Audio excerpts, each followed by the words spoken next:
Today we're going to be working with sentences and we're going to be counting how many words are in each sentence. There are 3 levels for you so you can get to practicing. The first level has pictures and bars so you can help count how many words are in the sentence. The second level just has bars with no pictures, and the third level has no pictures or bars. So I'm going to show you what you need to do for each level. On the first level, you're going to read the sentence. We go to the store, and then you can read it again with the pictures below.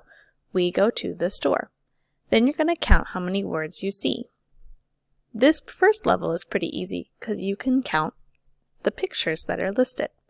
1, 2, 3, 4, 5. There are 5 words in the sentence. So I'm going to double click, which means 2 clicks on the question mark so it turns blue. And I'm going to find the number 5 on my keyboard and press it so that the question mark turns into 5.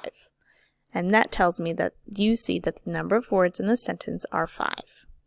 So you're going to practice 10 of those with pictures. Then you're going to get to the ones without any pictures. You still have the lines that show you where the spaces are so you can help count how many words are in the sentence. So let's do one of these together.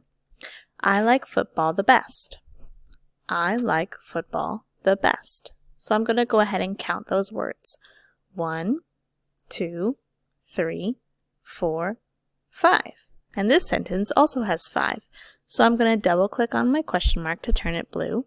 And I'm going to find the 5 on my keyboard and type it in.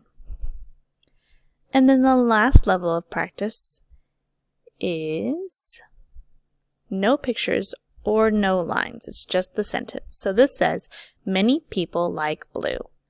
I'm going to read that sentence to myself and then I'm going to figure out how many words are in that sentence. 1, 2, 3, 4. There are 4 words in that sentence. So I'm going to double click my question mark to turn it blue. I'm going to find the 4 on my keyboard, type it in, and then I'm done. When I get done with all my practice slides, which is I want a dog, that's your last one, then you can turn it in to your teacher.